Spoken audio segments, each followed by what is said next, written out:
مرحبا، اللهم صل على محمد وآل محمد.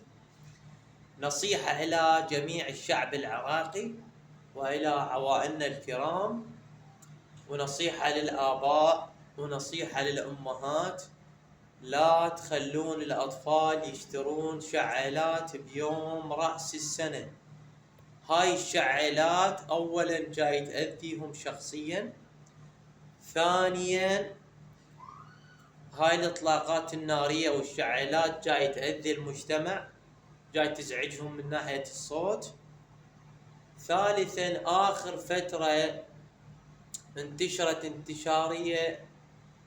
انتشارية كلش قوية بمناطقنا الشعبية، الشعالات وهاي الشعالات واللي يسمونها طقطقات انتشرت انتشارية كلش قوية وجاي تأذي